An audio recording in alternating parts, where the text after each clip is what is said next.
It's that time again to try and do an intro that I'm never capable of doing. But here we go anyway. Hello and welcome to episode 3 of hashtag Just Talk. Today we've got Rikki McKenna along. Rikki, how's it going, mate? Yeah, all good, thanks. Yourself? Yeah, all good, thank you. And yourself, Faheem? Yeah, good to be back on with you, Rob.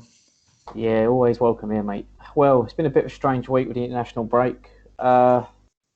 As I said, we'll very briefly touch on England 3 Wales 0. Sorry, Calvert-Lewin scoring his first England goal. Cody getting a goal, and also along with wrapping it up with Danny scoring an overhead kick. I think that was a bit like watching the England C team play the England F team. So for me, it's not really worth going into. But I'm more interested in England 2, Belgium 1. I thought we was quite lucky with the Mason Mount goal. But Rikki, what was your thoughts on the game? I mean, I was sort of driving at that time. I see that it was 1-0 down. I think Lukaku deservedly got a penalty. It was a clumsy tackle by Eric Dyer to say, but I felt we got lucky to get a penalty. And I mean, it was a massive deflection off Toby as well. I mean, it seems like it's all Tottenham players at fault, but maybe he could have closed him down a bit better. But yeah, it just looped over him and went in. I mean, nothing really the keeper could do. Shockingly, I thought we would probably lose 2-0 against Belgium. I think they're a much better side. I think there was a pass from De Bruyne as well outside his boot for that Carrasco.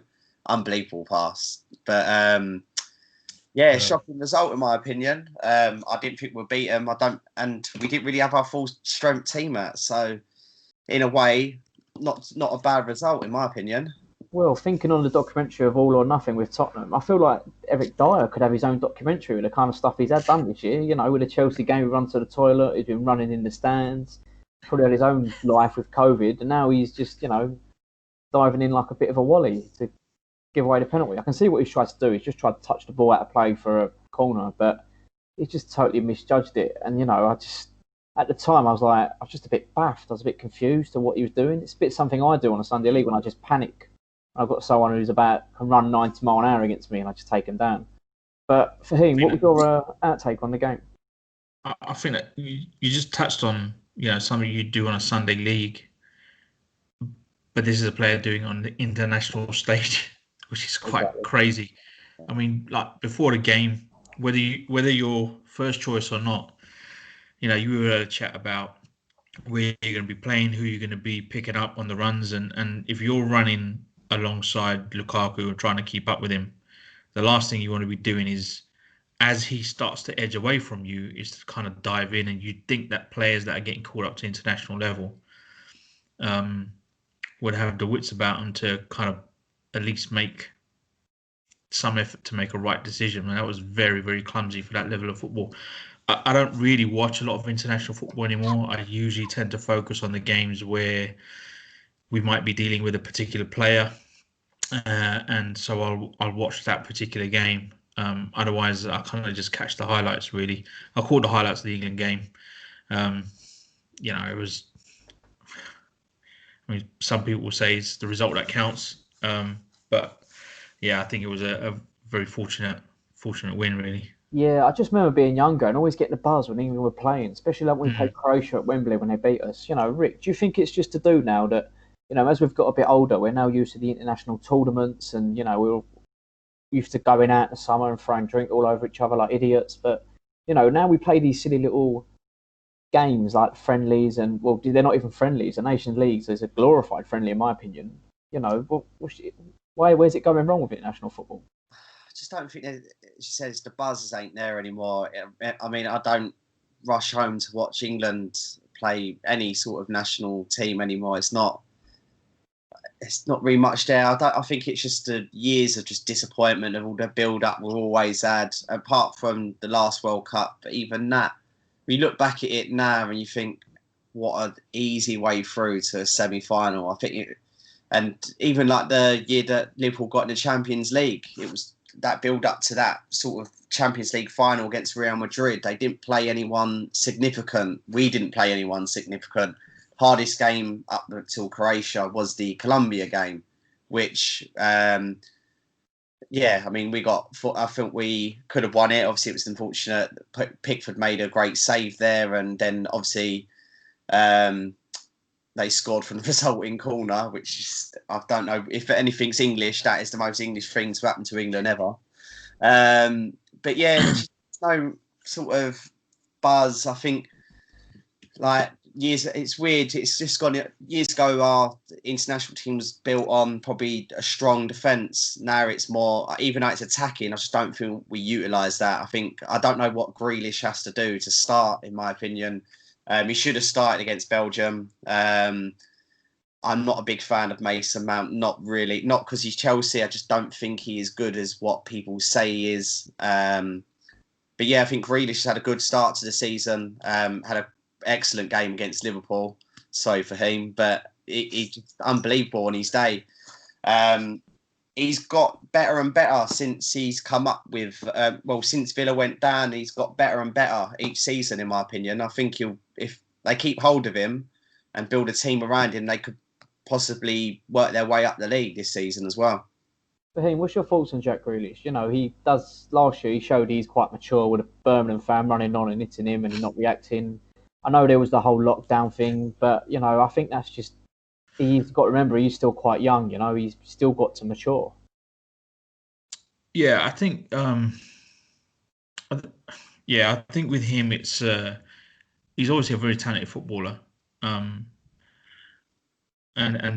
there's been teams looking at him for a few transfer windows, and somehow Villa have managed to keep hold of him. But I think there'll come a time when he'll look at the situation and think, well, if I'm playing well at Villa and I'm not getting a chance at England, do I need to go somewhere where I'm playing Champions League football so I can prove myself not just against other Premier League teams, but I can prove myself against other European teams in on the biggest competition, club competition there is. And once he does that, then maybe he'll have a better chance of getting into the England squad. He's a good player. He's got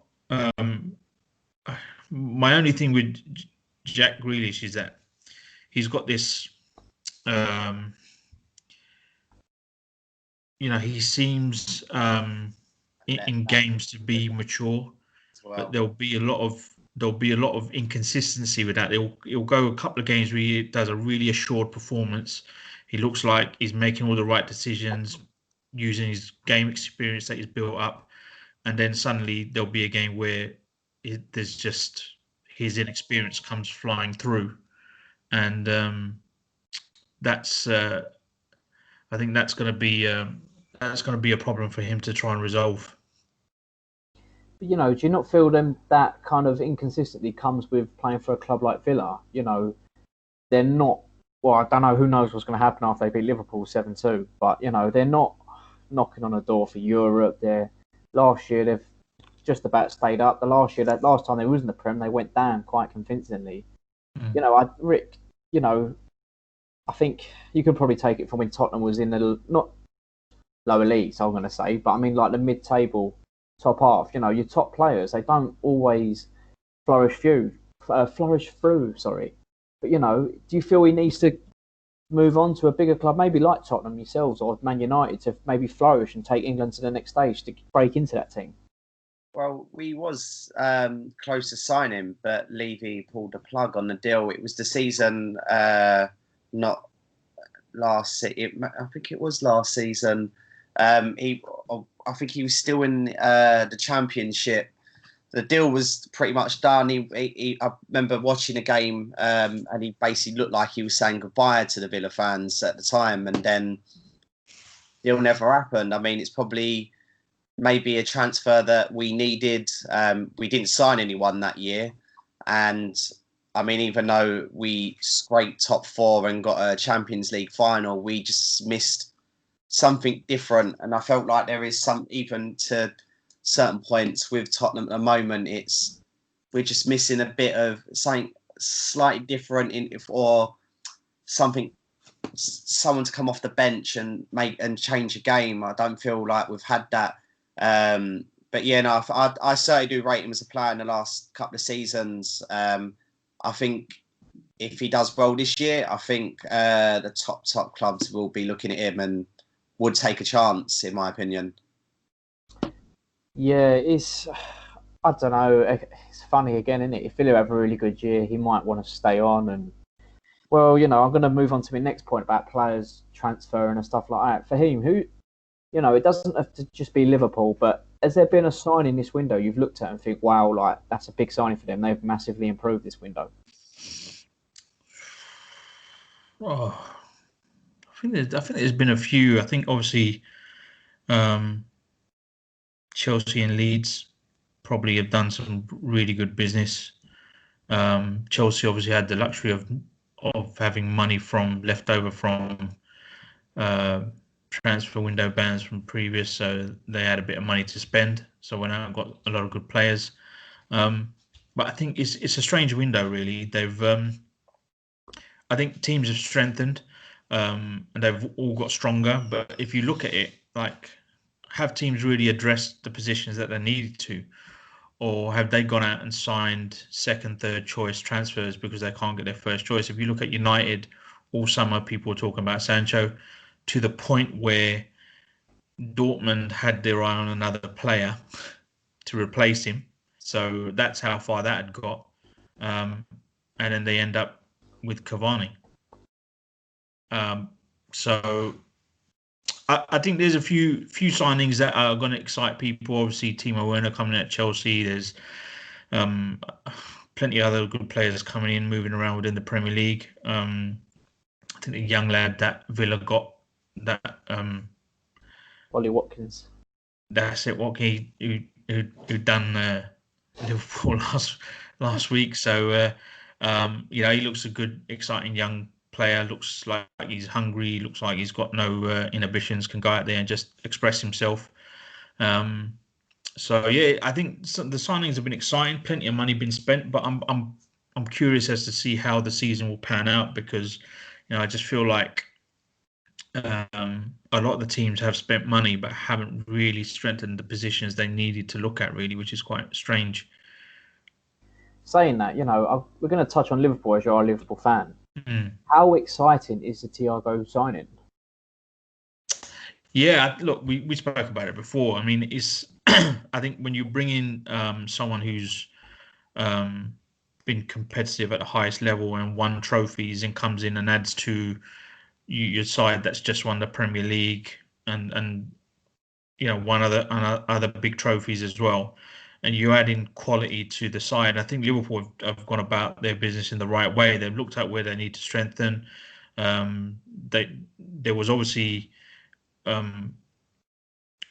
up front they needed better options than what they had, and obviously at left back they needed cover as well. So they addressed those positions and they brought in the players for those positions. And I think, again, I don't want to say just because I'm a Liverpool fan, but if you look at those signings, they make sense to that squad. You think, okay, you brought in a winning midfielder, a midfielder that cost us around about the same fee as we sold Brewster for, with a buyback clause. So it's just, to me, that's just great business to get a player of that experience. So yeah, those signings tend to make sense. So I think Thiago is going to hopefully fit in very well. We've already seen like little snippets of him just come in and control the game, dictate the pace, move the ball, nice and quick for Liverpool. So hopefully that will continue when he comes back against Everton. Well, Rick, we won't ask you who your most exciting signing is for Tottenham, because it's quite obvious, Gareth Bale. But how do you feel your window's gone? I mean, you have made a few good signings. I think we strengthened exactly how we should have done. We needed a defensive midfielder, got Højbjerg, and I got to admit, massive fan of him already. Just simple, ball-winning midfielder, gets it, passes, move, gone. A good right back, possibly one. Well, I'm not going to say one of the best in the Premier League, but I think a solid right back, which we really needed. Aurier is just. I don't really want to go in too much about Aurier, but we've got Ruglion as well. Most of my Tottenham group chat call him Reggie. He started off really well. He looked a bit shaky against Chelsea, but come alive in the second half. I mean, rapid. I mean, he stopped think it's Hudson-Odoi going through and goal and out of nowhere. He was good against United as well. I mean, shock result. I was expecting at least a 2-2 draw, not a 6-1 win at Old Trafford. Never thought I'll see that in my lifetime. But yeah, Gareth Bale, it's world class. There's no doubt about it. On his day, well beater. Just there's nothing really more to say. I've grown up watching him, seen him fly down the wing at White Hart Lane. The only one it just sort of threw me off guard as the striker. I thought we would be getting someone like I would have liked someone like Callum Wilson, Premiership proven, but it's very hard to come in to be Kane's backup. But yeah, I mean, obviously the one thing that everyone always forgets about really when they talk about Spurs, Joe Hart. I mean, he's all right, I suppose. Probably the signing, isn't he? Really, a lot of people do forget about that. The shock one. I didn't think we would end up going for. I mean, it's fine. I think if we would have got a centre back, it would have been a bonus. Obviously, there was talks of the Inter Milan defence Shrinkrana. And that Man City centre back as well, Diaz, which apparently Jose wanted. But I mean, that would have been a bonus. I mean, I'm very happy with the window. I mean, I think that I was talking about some work and someone was really surprised. I think Everton done really well with their signings. The signings they've got, they've strengthened in the midfield where they needed to. They've added a lot of creativity in Rodriguez. Probably it could have been very hit or miss. He hasn't been playing a lot in the last couple of years, like Gareth Bale, but I mean, he's hit the ground running. He looked impressive against Tottenham. He's got a few assists and a few goals as well since joining. I think Ancelotti's done well, and I mean, Calvert-Lewin's been on fire. So I think that's what Everton's always missed.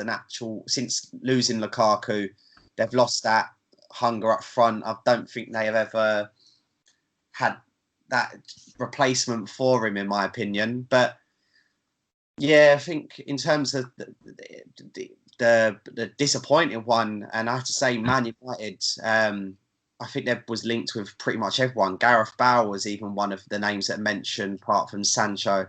I can see Faheem smiling sort of at the moment while I'm talking about it. But yeah, Man United, it's weird what they bought a youngster from Atlanta in Italy as well. Cavani, is that going to be another Falcao signing where he doesn't do much? I mean, he's a very good striker, but 33, is that a panic buy? Who knows? But the one thing they never strengthened was their defence. I think you looked at the game against Tottenham, they just looked all over the place. They've got a fridge at the back and he don't really do much. He doesn't work in a back two. He has to have a back three around him to be a bit more effective for me. But in all fairness, I thought Liverpool might have done a bit more as well. I mean, Thiago is unbelievable. For the amount of money you spent, unbelievable. I think, 29 million or something? But yeah, I mean, you strengthened in the areas, but I thought you would have bought probably one more in there, maybe a different sort of type of striker. I mean, Jota surprised me, but I do rate Diego Jota quite highly as well. Yeah, I think in terms of some of the signings, done well. I think probably the worst, probably West Ham. They didn't really get anyone, really. Got rid of Anderson. Haven't really done much, in my opinion. I mean, not complaining. Don't like West Ham myself, but yeah, they've not done particularly well. I think some of the lower clubs, like West Ham, Burnley, didn't really sign that many players. It must be an effect of the coronavirus, which is affecting most clubs now. Yeah, I just want to touch on the abbreviation used of he's just like a fridge. For him, I think that's where you've gone wrong while playing me. If we'd have played against someone with a fridge, I finally would have played off on the shoulder. you some of that pace, yeah. I would have been banging them in then. But no, but Rick, I just want to. How refreshing is it to see now that Tottenham are actually being not just linked with these players, but also bringing them in? Do you feel quite sorry for Pochettino, just to the fact that you can understand why he wasn't backed at the time?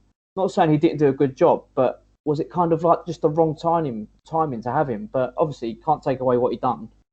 But let's be fair. When you look at Mourinho, when he's come into clubs, he buys players to win stuff. Now, I'm not going to turn around and say, "Oh yeah, we're going to win the league." I mean, we've got enough now in our squad to fight on 4 fronts. If we want to go for the league, I mean, I don't think we're good enough. But obviously, it's a long season. I think strange things have happened. Look at Leicester a couple of years ago.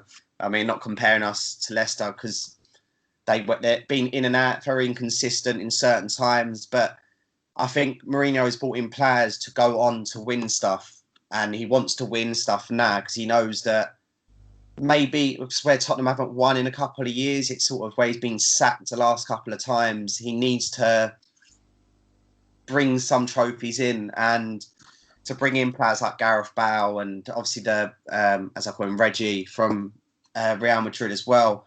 They've got a buyback clause, so I mean he could easily be bought back by Real Madrid in the next couple of years as well. We could in the next transfer window for I think £45 million or so. I think he's building a team to go out and actually challenge for a few trophies this season. It'd be interesting to see where we finish at the end of the season and if we've won anything. I mean, it's been so long. I'll tell you now, it's just to sit there watch your local rivals win FA Cups after loads of disappointing seasons on their front, but still win a cup. I'd take that any day, in all honesty. But yeah, I agree. I felt Poch was also massively let down by our board.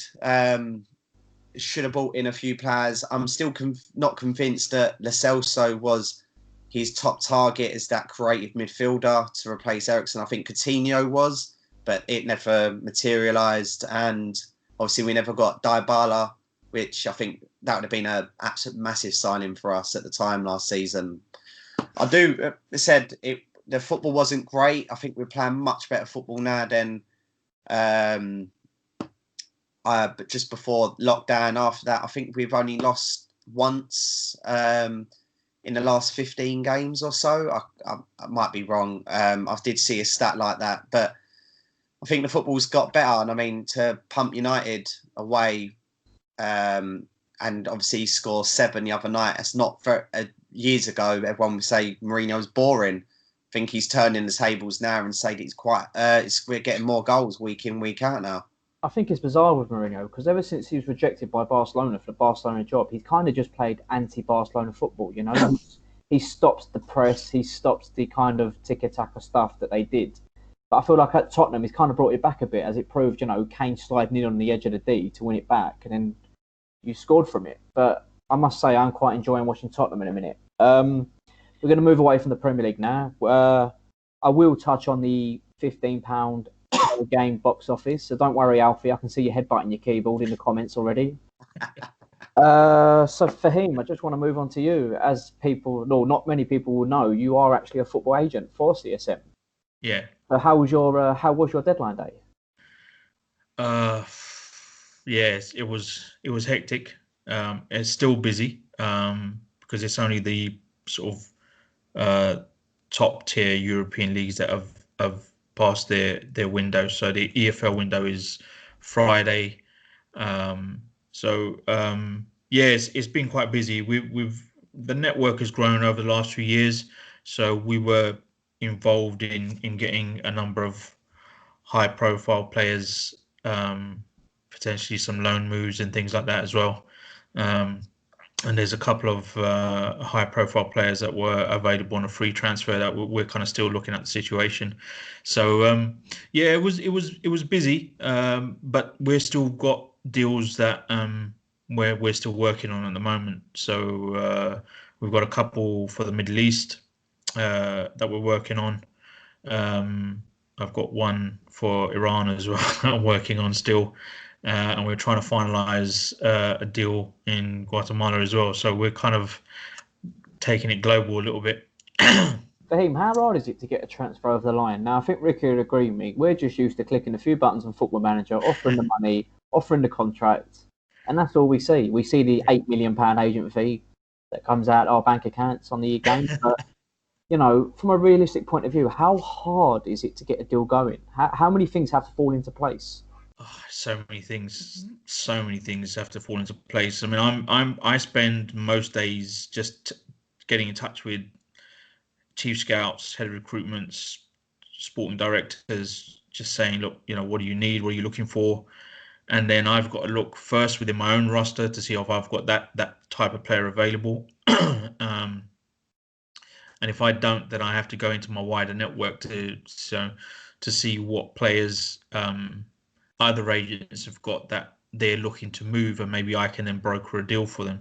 So there's lots of things that come into play. If you're brokering a deal, you've got to manage a player's expectations. You've got to manage his agent's expectations in terms of what they're looking for and how the commission is going to be split.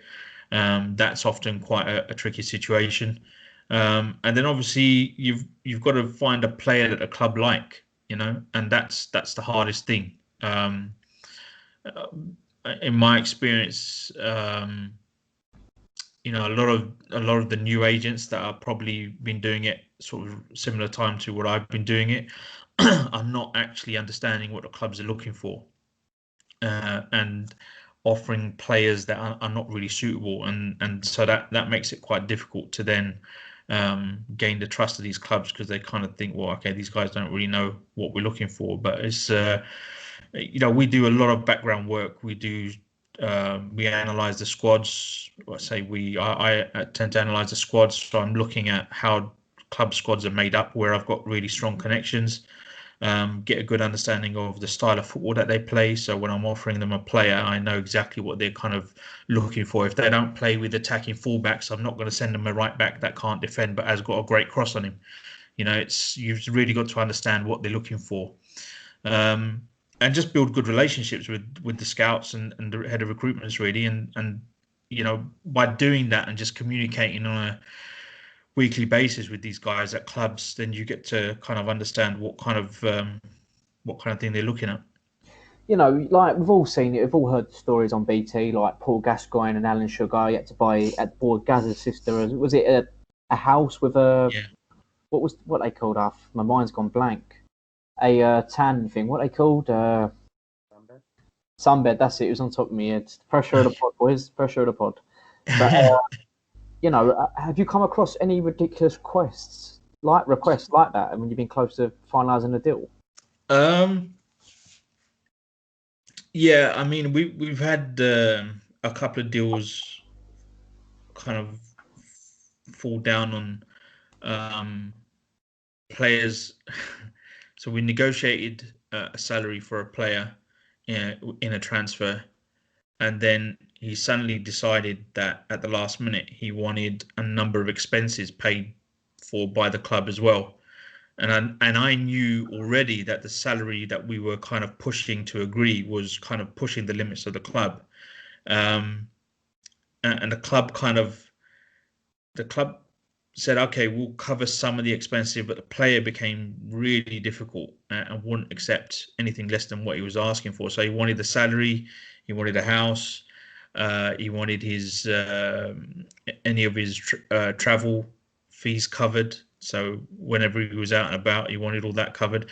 And then yet some strange requests for some other expenses. And that made it quite difficult. But quite often it's quite simple stuff these days, because a lot of the deals are so big that most of the deals are just based around money. There's not really a big push for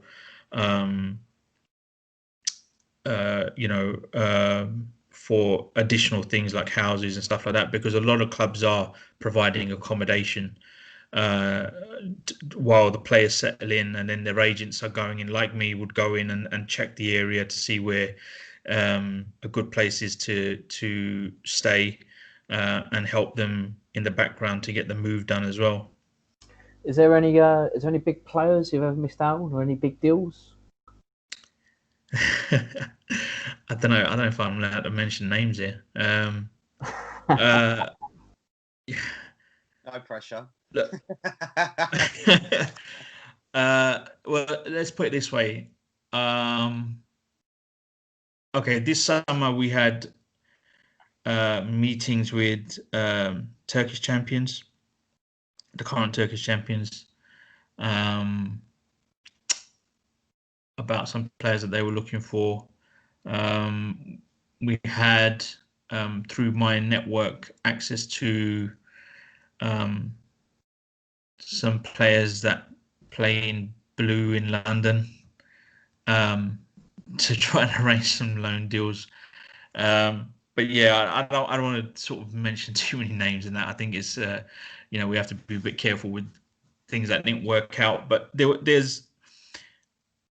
we've got to the point where now we've got a really strong network, where we are involved in looking at high profile clubs and high profile players that could potentially move.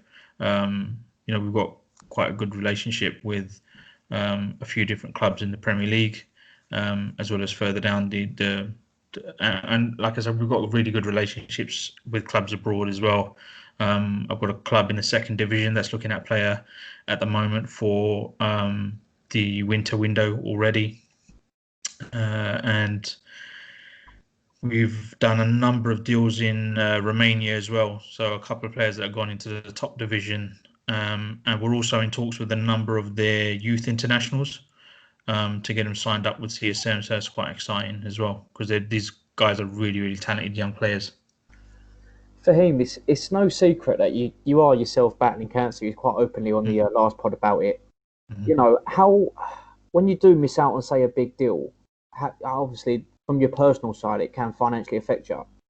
Does the two things ever come together and cause you a lot of stress? And how do you bounce back from it?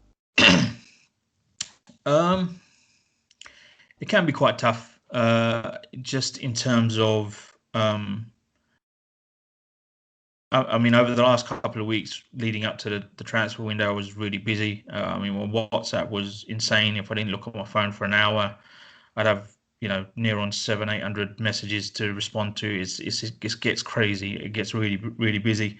So the tiredness kind of kicks in, the fatigue, because my immune system is still quite low.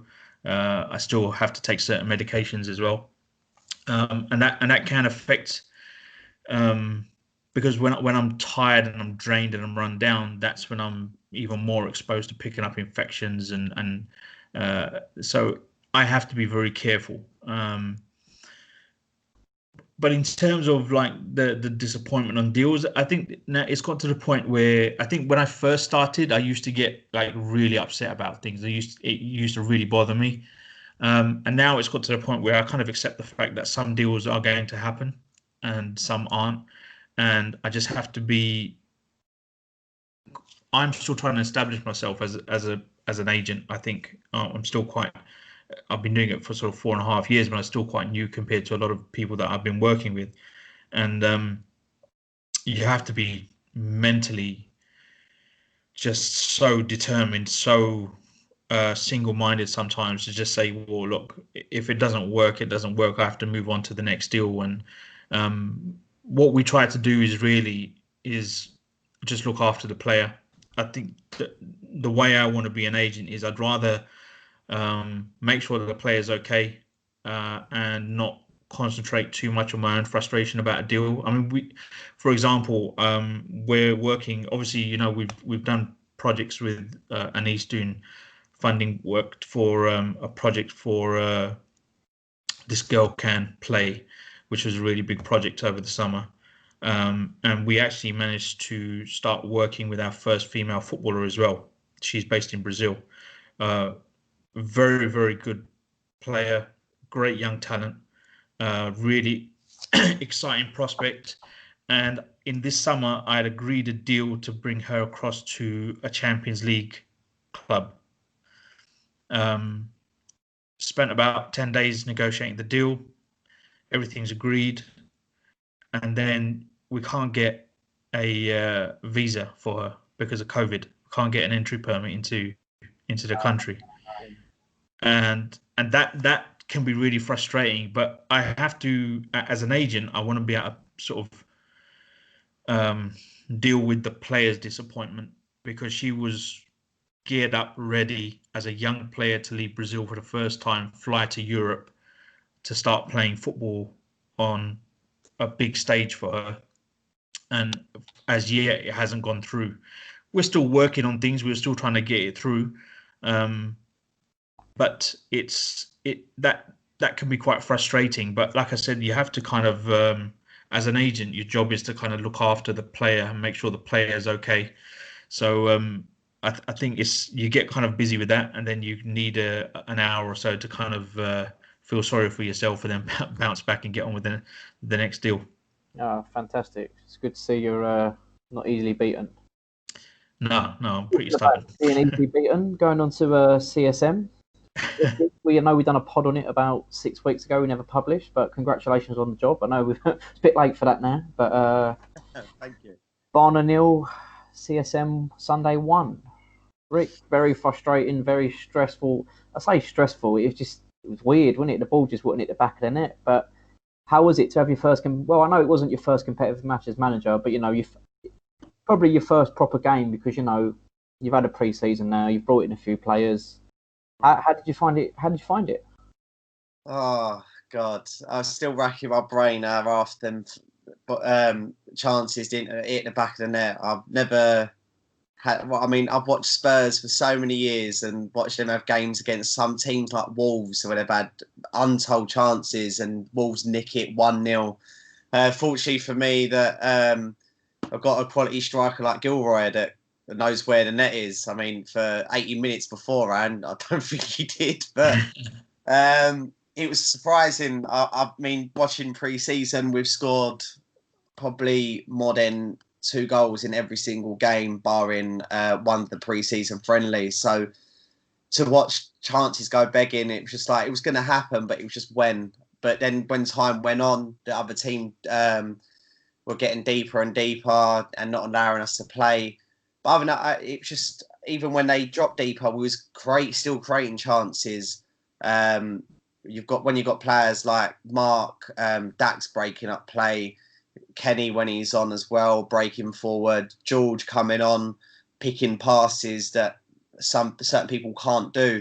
It obviously did get difficult with certain players that didn't play on that game, which obviously I've had words and apologise. It was a tough game, and it is tough. It's probably one of the toughest calls I've had to make.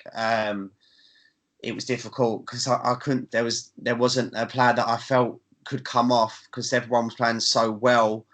But it's not a case that I'll never use that player. I'm getting good. It's a good team vibe compared to probably one of the best I've been in, and it's quite nice to have that sort of team bond, especially when Gilroy scored. Even though I was sort of celebrating on my own, like more in relief than anything. It was good to turn around and see all the boys bundling on to Gilroy after he just scored pretty much the winner. But yeah, I spoke to you a few times, Rob, in the game, and it's just frustrating. Certain subs I felt changed the game and gave us a bit more of an advantage. But yeah, I mean, the goal came. I'd take a 1-0 win, then a 0-0 draw. So I mean, it does give us a sort of in a positive light. People will probably underestimate us slightly a bit more. Reason being, I think where the team got beat 13-2 last week, the scoreline does flatter the opposition, and there's no offence to them at all. I just felt we was the much better side. But yeah, it was. I'm looking forward to the season. I was a bit worried considering Boris Johnson's announcement. I don't know what the future holds at the moment in terms of football. I don't think a lot of the country know either. A lot of, especially in Essex at the moment, sort of asking for a tier 2 lockdown. Yeah, it's at the moment, obviously it depends how things go. But yeah, I mean, I think if we play like that every week, but hit the back of the net, I think we'll do really well, in my opinion.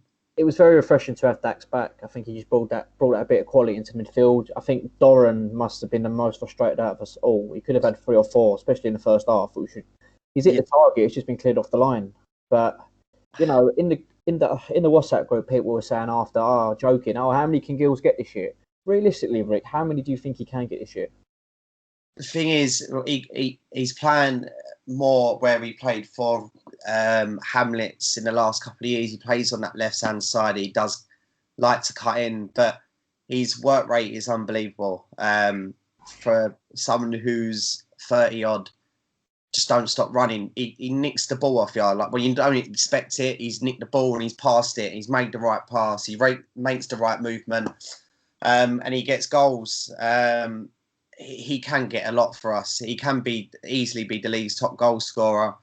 If only he can improve in his timekeeping, probably be a bit better than that. But I mean, at the end of the day, he gets you goals from situations where you don't expect it. 1-on-ones, probably one of the most lethal strikers in the Hackney Marshes. People may disagree, but I think probably in terms of the strikers I've had and played with for a long time, probably the best. He's definitely up there as one of the best I've seen. He can grab goals, but when you've got Benny Max, again, timekeeping, if only if that could improve, him, Gilroy, John or Doran, Charlie Parker, when he's up there, I think he gives us something a lot different. He gives us a bit more that creative edge because he can drop deep, win the ball and bring our sort of the wide men there. I think John Watson as well. I've known him since he was a kid. Always been a good player. Played at a very, very high level, and you could tell. Scored a great goal a couple of weeks ago in a friendly. I mean, in terms of the balance, we've got a lot of players fighting for different positions. It's difficult to turn around to say to someone, sorry, there's no room in the team this week. I've had conversations with a few.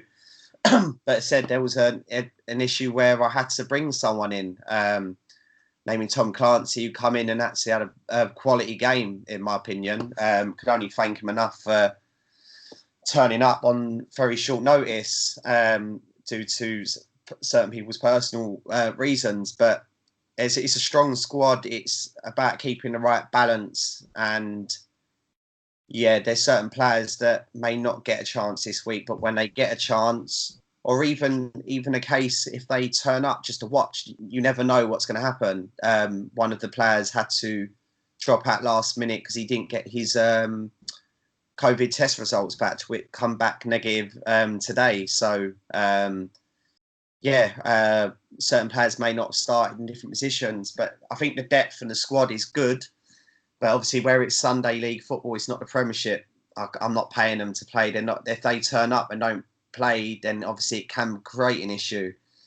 But at the end of the day, I can only manage what I've got. And going forward, hopefully, in the next couple of years, I would like to see like a roll-on, roll-off system. I think it's needed. It's grassroots football. It just make it a bit more, not as in fairer to players on the bench, but it gives you a bit more option. But I think that's one thing that probably I think the Hackney Marsh is the only league to have a limit on subs. It used to be 3 up to a couple of years ago. It's only changed just recently to 5. I mean, in terms of other leagues, I think it's roll on, roll off. There are advantages and disadvantages, but I think in terms of the modern game now, we have to go with the times. It can't be held back because of certain views. But again, it's up to the league to decide whether it's right for them or not. And if it's not, it's not, and I have to manage it there. But I think it would make a difference to the league, in my opinion, and it will stop frustrated players leaving clubs and going elsewhere or not being able to play a good amount of minutes for a club. Yeah, I'd like to even touch on the unsung hero. I feel, when we was back in the day at Loft when we were like 19 years old, Andrew was always just a bit of a meme. We always took the mick. He always had the mistake in him. We never trusted him. But I've got to say, even I went away for 2 years and I've come back and Andrew has just come on leaps and bounds. He has been absolutely unbelievable. I know he has the odd mistake in him now, but who doesn't? As you said, this is Sunday League. This is not Premier League. I've just got to say, what's your thoughts on him? I just genuinely, even at the start of the pre-season, we were still worried about him, but every week he's proven us wrong. I mean, he probably, if you are watching this, Andrew, in terms of we had a list of certain players that we weren't sure of, and yeah, he was on the list, and I was sort of looking at obviously how he played last season into other seasons. I think this season he's come on strong. I think he knew that maybe this is the time where he was fighting for a position and has improved on his game a lot. He made a good pass on Sunday. He's trying to add certain things into his game which he never had before. He's training with a quality side, with our own Saturday side as well. So the right coaching, if he's coached at the right level. I mean, myself, I was coached from the age of 11 onwards. So you sort of get the understanding from the game, as much as people joke about, oh, like my injuries. Yeah, I've been unfortunate. For me, I think pretty much in terms of 11 aside, I don't think I've got the legs for it anymore, and that's the honest truth for me. But with Andrew, I think if he was coached at a younger level, maybe he would have been a better player than he is now. I mean, he definitely has improved. He proved with the first season of Downs in the Hackney and Leighton League, and sort of had a shaky season in the second season, but then left the club, come back stronger. This season, I felt that he's come on leaps and bounds. He's up there with being a very good centre back. Yeah, as I said, everyone's got mistakes. We wouldn't be, if we didn't have mistakes, we wouldn't be playing on a Sunday and on a pitches like Hackney Marshes. Let's be fair. But at the end of the day, I think fair play to him. He's focused. He's switched on. He listens to people around him now, where I felt that he didn't really listen. So I think he studies a lot more football in his own free time, which is completely fine with me. I think, yeah, he definitely, if he, as you said, when he's with someone that talks to him through the game, I think he's better. When he's sort of left in his home with someone that's probably a bit more quieter, sometimes that's where he feels like he needs to be the voice, and sometimes he gets in his own head. But at the same time, he's got that motivation to get out of that rut now and perform in a better standard, in my opinion. Well, I think we'll wrap it up there. Shout out to Mark, man of the match. Very well deserved. Well done, Gills, on nicking the only goal of the game. Rick, thanks for coming on, man. Thanks for having me. Good luck for the rest of the season, even though I'll be standing next to you on the sidelines. But I'll see you Sunday. I think that's a threat. So, hey, thanks for coming on. I'm sure I'll be buzzing your WhatsApp in the next few days. But good luck with all the EFL deadline days coming up. It's very soon, isn't it? Is it this week? EFL's Friday, yeah. But like I said, we've got sort of 3 deals in the Middle East, or 4 kind of in the Middle East at the moment. And we're still looking at a few free transfer options that are still available to move. So, yeah, we've still got some business to take care of. Brilliant. Rikki's Twitter will be in the bio. Faheem's Twitter will be in the bio. My bio will be in the bio. My Twitter will be in the bio. Make sure you go and follow me before you follow them. My personal Twitch account will be in the bio. Make sure you come follow me. And boys, thanks. Peace.